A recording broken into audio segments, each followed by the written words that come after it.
Hello and welcome to my channel. I hope you enjoy the story. This was written by a real human. So please leave a like if you enjoy it to help the channel and subscribe for future content. It's free. Links to the story and Patreon will be in the description. Please go and support the author. Any support is always appreciated. If a human narrator would like to narrate my stories, please contact me. I write these in my spare time between work and my children and just don't have the time or quiet space to narrate them myself. I hope you can understand. Thanks for your time, and again I hope you enjoy the story.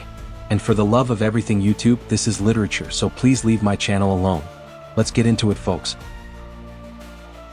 Battle Queen Orion, 3rd Hive Fleet, commander of Hive Dropship Alpha. Mars surface. She ordered the new drones forward. They were a little faster than normal, but she still thought of the wasted biomass her sisters had used to create them with something close to pity. She had always hated the sacrifices they had to make to create better drones. It just seemed like such a waste, and the reason she had fought so hard amongst her sisters for the title and honor of Battle Queen. New pheromones wafted through her ship as something dangerous drew near. She almost couldn't contain her excitement as her exoskeleton vibrated with anticipation. Her younger sisters had captured it on the surface of this odd reddish-green planet at great cost to them. This could be the answer she had been looking for. These humans, as they were called, had fought as hard as any of her sisters had in the trials to become a Battle Queen.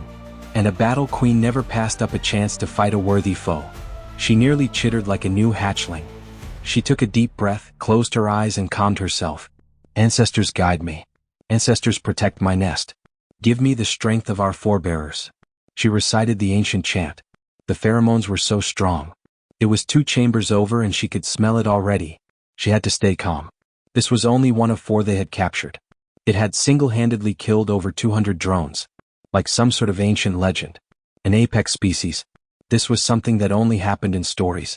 The really old ones. The ones where the warrior queen prevailed over hardships and blood feuds to defeat the gladiator and save the nest. She gripped her battle staff harder, using its rough feel to help her breathe normally. The human was brought through the doorway, its bipedal form being carried between 2 large drones, its 2 lower appendages dragged along the ground. One of her younger sisters was standing behind it, her eyes white with concentration as she maintained a stupor over the creature. It had taken several of them working together to actually knock it out. A feat her younger sisters were not happy about, having to use so many resources to achieve such a minor success. Battle Queen, we brought the human to you as you requested, sister. It is a very dangerous specimen. Howl said mentally, never taking her focus off the bipedal form. Sweat dotted her brow from the exertion of her mind on it. Please be careful, sister. Killed Bassin and Droll in mere moments. Very good then. She stepped off the raised platform she had been resting on, casually strolling over to inspect the specimen. Its pheromones were so potent it was almost intoxicating, and that sweat on her sister's brow suddenly took on a new meaning. Why does it smell like that? I can barely control myself. It started to smell like that after it fought through the first wave of drones. We could not discern why, my queen, but these humans seemed to be extremely protective of each other. Howl gestured to a drone near the door and it brought over a large squirming silk sack and set it down before her. The only reason we captured that one was because Droll sacrificed herself to secure the juvenile in the sack. I don't believe we would have succeeded if she hadn't accomplished it. She nearly panted with the exertion of maintaining the human's stupor. Orion opened the sack and a small female human tumbled out. It whimpered and curled into a ball. It looked almost like a larvae? But what? No, wait, that means... She exclaimed excitedly, these humans protected their nests. This might be what the colony searched for. This must be the queen of its nest, and this larvae her daughter. Its DNA could benefit her and her sisters on this cursed planet, and if they were the first of the 3 drop ships to assimilate the new DNA, they would be the strongest in what would be their new colony system. She commanded the drone to restrain the larvae without harming it, and strode over to the human. Something was off. Something was drawing her to it like a moth to a flame. Release it. She ordered Howl and the drones holding it by its arms. Lowering her battle staff to point its large zorite crystal or the focus for the energy lance. A weapon only given to battle queens. Zorite crystals of the appropriate size to craft battle staffs took hundreds of years to grow properly. Activate the barrier. A blue force field pulsed around the raised platform. She smiled. It's awake. Howl said, moving back to the barrier with the drones. It can't understand you yet, my queen. Howl made a gesture and spoke like some of their diplomats in the odd-spoken language. Orion hated that speech. It was just so, well, inefficient. But she also knew the human had some sort of translator tech. They hadn't figured it out yet, but they knew the humans had technology on par with the viril, which even made it more imperative they succeeded. This conquest would make her people so much stronger than those last weaklings. They didn't have one champion among them. Only weaklings. She smiled as it raised its head. It looked at her battle staff, then up at her. Then, like it instinctively knew where it was, looked directly at its larvae. Again something was off. What was it? "What do you want?" came a deep voice as it turned back to her. She hadn't expected it to sound so different. It stood. She kept her battle staff leveled with its neck. Its muscles rippled under its soft-looking pink skin, like corded wire as it stood. These humans looked soft but had a very strong core. "You're obviously the one in charge." It looked around, taking in the force field and Howl and the drones behind it. "So what do you want?" "You have my daughter. Just let her go and—" "Silence, human." She could barely control her excitement. "You have been deemed strong. I wish to battle you. And when I prove my superiority, I am going to take your DNA and add to my colony's strength." She looked at the small human larvae. "If you do well enough, I will give you my word. I, Battle Queen Eurovon, will assume your daughter into my colony as my daughter. She may not be happy, but I can at least assure you she will survive. Even after my sisters harvest the biomass, I will uphold our bargain. If—" she held up a finger, "you fight to your fullest. Otherwise, I'll just let Howl and my other sisters have her. Now what is your name, human?" For a moment it was quiet. She was about to repeat herself when it finally spoke. "Well then, what if I win?" it asked, a smile spreading across its face showing two sharp canines amongst the flat ones, small but there. Eurovon laughed. "I'll tell you what, human, if you win, I'll have my sisters release her at the nearest human strong point, unharmed. If you win." She grinned, excitement building in her. "Deal. I already figured I was a dead man. I killed too many of your sisters for that one to let me go anyway." It pointed at Howl and arched its back. It actually fucking stretched, joints popping as it rolled its shoulders. "Let's get it over with then." "No, daddy," cried the larvae as it squirmed harder in the drone's grasp. "Tell your mom I tried, Sammy. And remember, I'll always love you," it said. It was the male of its species. No way. It was showing affection and protectiveness of the larvae only seen in their species in ancient times as far as she knew. What in the name of the great ancestors was this species? "You're a male of these humans?"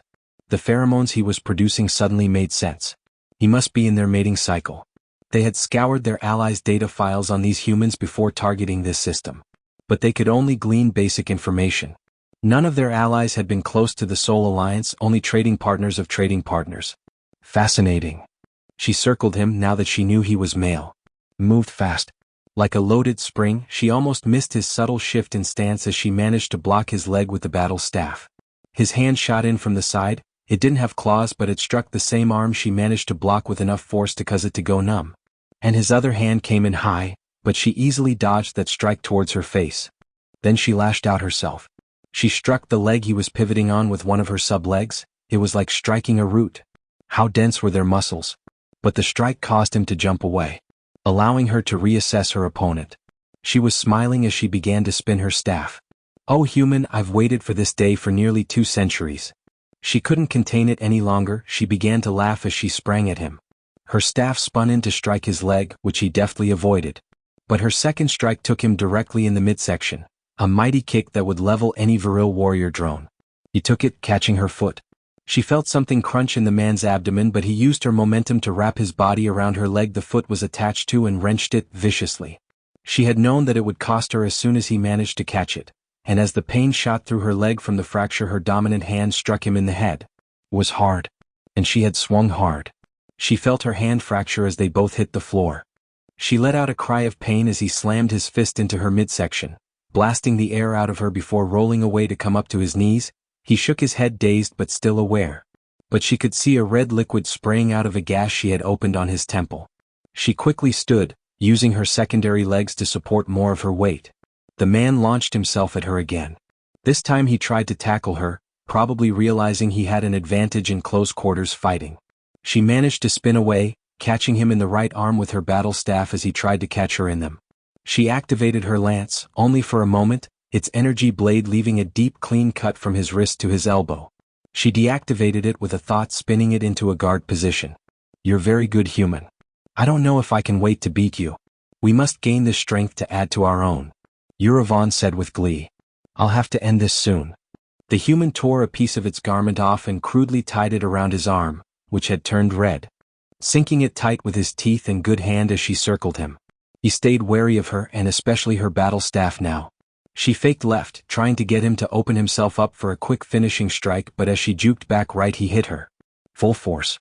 She had ducked right into it, light exploded in her mind like a star exploding. And she felt her staff fall from her fingers as something thick wrapped around her neck, wet and smelled vaguely metallic. She realized he was on her back. She tried to struggle, she could see Howl and the drone start her way, but she knew they wouldn't make it. She knew where he was though, and if she couldn't get away, neither could he. She forced the proboscis out of her less dominant hand and struck him. She had tried for his head but managed to stick his shoulder pretty good.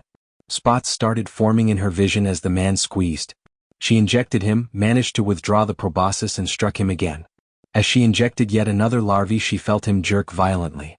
His arm loosened enough she could breathe again, but only momentarily. Then something struck the man hard and she felt him roll off her back. A large gash behind his ear. Howl stood panting, her staff raised to strike him. No sister, don't, I need to. Orion managed to croak out as she rubbed her throat. We need them. Something slammed into her brain with the force of a supernova. She screamed. She heard Howl scream. She heard other screams too. Hundreds of screams. Was that her sisters? No, not all of them. Some had shielded themselves from their siblings. But how? And why was she blocked? She was a battle queen, how dare they?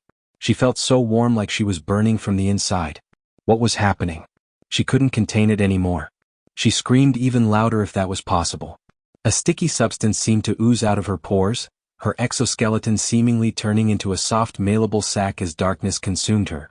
The last thing she saw was the human. And the little human larvae crying, Daddy, no. Please? What is this place?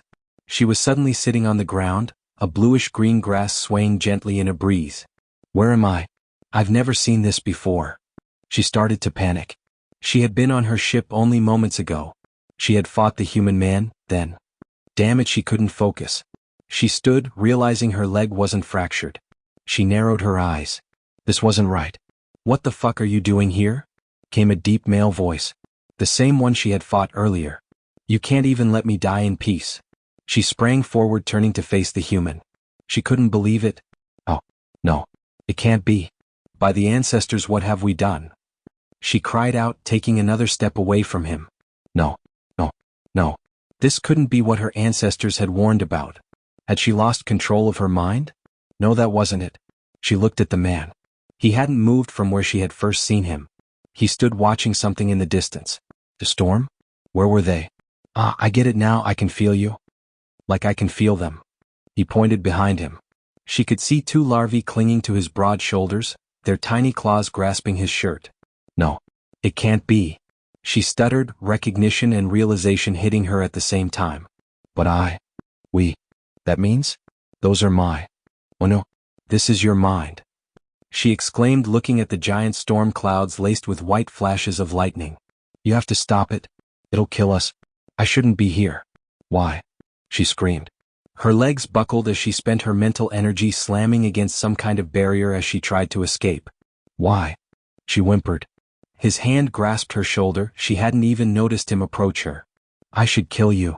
She braced herself, she was stuck in his mind, he could crush her mentally, and even if her body survived it would only be a shell. She lowered her head, she had been defeated. She would accept it, he had proven himself stronger, and by their ancestors' ancient rights, he had every right to. But I don't think I can. Her head snapped up, her pinkish eyes finding his small brown orbs, the white around them making them stand out that much more. No. Please kill me. Please, I deserve to die, kill me. My biomass can be used for future generations. I have lost everything. She couldn't feel her sisters anymore. She could feel something else though. Was that my children? The man grabbed her other shoulder and picked her up. She couldn't stand, she tried. She was completely spent, blocked off from her sisters, and helplessly stuck in this human man's mind. She looked back at the storm as the sky grew darker, the clouds seeming to broil with a life all their own. Let's get inside, I don't fucking like it, but these two, he pointed at the larvae and then put a finger in her chest between her breasts, and you are a part of me now. Somehow. I think if I was to hurt you, he glared at her for a moment, I would only bite myself in the ass. Let's get to the house, Peggy and Jill should be there. He trailed off as he casually picked her up. She was startled. What are you doing? She asked. You can't walk and that storm ain't going to wait for anyone, miss. We have them all the time near Dome 573. He said as she watched lightning arc into a tall plant she thought was called a tree. Something she had never thought she would feel washed over her like a tidal wave. It clawed at her. She was afraid. Why couldn't he just kill her? She looked at his face, at his calm demeanor, then at the storm in the cabin coming into view. The larvae had to be still eating their way out of him, that's why she couldn't fully feel them. These humans must be as strong mentally as physically to maintain this kind of control. Drops of water began sprinkling at first, she could feel the wetness. Like it was real water. She had never been in a storm but had heard accounts of them from drones and sisters that were tasked with obtaining biomass on conquered planets, but had never had the experience herself. Just as it began to get heavy they made it to the house, bursting through the door just as the storm outside let loose a torrent of rain. Peggy, Jill, I made it back. I brought some company. He sat her down. No answer came. He started to walk into another room and then stopped. He clenched a fist and she could feel anger and rage. It was sharp, strong, almost overwhelming and then gone. Replaced by a calm. A calm that frightened her as much as the typhoon outside battering this house. Such a frail thing to shelter in such a big storm, she thought. Mother? Came two faint voices in her mind. One sounded lower than a female's. She looked up, the larvae had changed rapidly. They more resembled him than her, with slightly blue-tinted skin and pointy ears. They had pink and green eyes surrounded by white like their father's. Yes, little ones, I am here with you. Her world seemed to crash in on her. She began to cry. She cried because she had been defeated. She cried because she couldn't beat him. She cried because everything she had known had just been shattered. Her son had been able to communicate with her. What have we done? She asked, hoping one of her ancestors would hear the plea for what it was. They had just inadvertently changed the course of her species in irreparable ways. Her people's very culture would be shattered. She looked at her children as he took them in each hand and strode back to the table by where she stood. They were perfect. What have I done? She whispered. Thanks for listening. Please leave a like and hit the subscribe button if you enjoyed the story. If you feel generous and want to support the author's work, go visit the Patreon link in the description. Any support is welcome. Until next time.